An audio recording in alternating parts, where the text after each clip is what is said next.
think Bournemouth University needs to know about me. Number one, I'm a very outdoorsy person. If there's a basketball on the court, I'll be out there with my mates.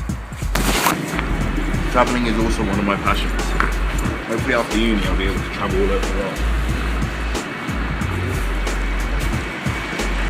Number three, I can be watching anything from Bollywood to the latest episode of Family Guy.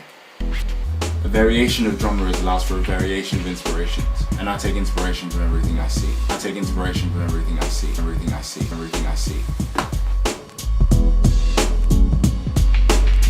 4, I love to perform. I'm a very confident speaker. I always look towards the future. I believe every failure is a new path to success, and every step forward is a new inspiration.